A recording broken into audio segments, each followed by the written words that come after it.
Welcome back to the channel. This game features the first game of Nigel's tournament in Esbjerg, Denmark in July 1984. His opponent was Michael Wiedenkeller, a Swedish IM,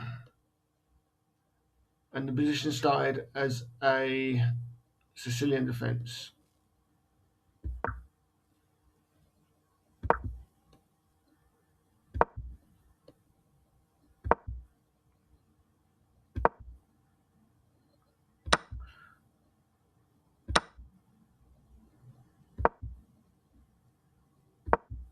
All standard stuff,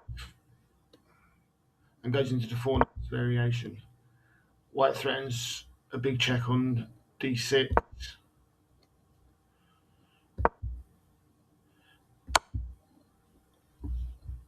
And white gets the bishop pair in this variation.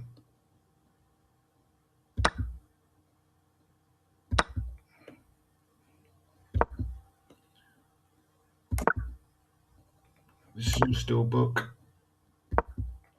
Hits the knight in the centre, which retreats, and the bishop pins the knight. And white develops his bishop, pinning the knight on f6. White aims to break the pin. And now white has the true bishop pair against the 2 knights.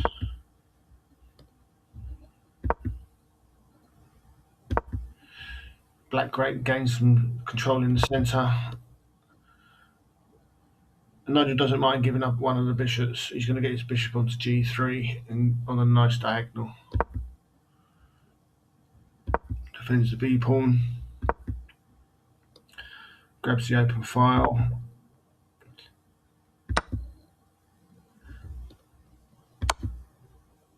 Decides to trade off the rooks and recaptures the knight. And the pawn structure is now symmetrical. It's bishop versus knight, but you would say it's a very level game and heading towards a draw as all the pieces have mostly come off.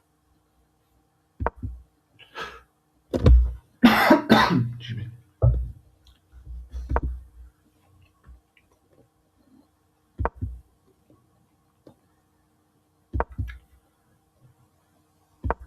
And this is a very equal position. Both sides just trying to maneuver. Black hits the d3 pawn. And white grabs an open file. And a further rook trade. And this definitely looks like it's heading towards a draw.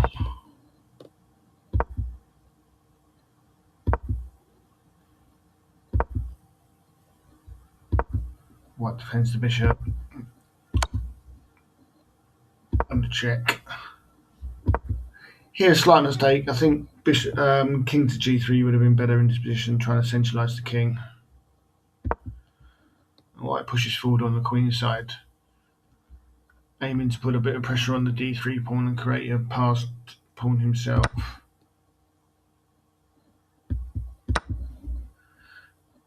Queen takes here, and according to the engine, white is slightly better in this position.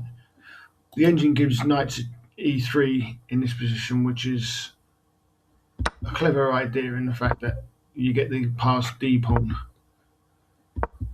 and then the queen can come in and force perpetual check if black desired a draw. But black didn't play that. He played queen takes c4, and here Nigel played queen to f7. And I think bishop to f8 would have been a better move in this position. You still get the knight to e3 idea, but now white threatening checkmate and forcing the black queen back to defend. And after all the trades, white's a pawn up.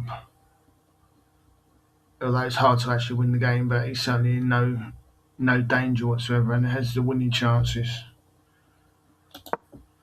The queen to f7 is still a very equal position, but does now allow black to play the knight to e3 move, because knights defending the queen, and also stopping bishop f8 ideas. And here Nigel plays the move that loses the game. He must have completely missed black's next move and thought he could just take a free pawn, but ultimately he just loses the game. And the move is queen to e2, and now he's threatening the f pawn, which can't really be saved, and threatening checkmates and all sorts. White gets back onto the right diagonal in order to defend against the mate on g2, but black is now completely winning. White's king is horribly exposed, and he's going to force checkmate.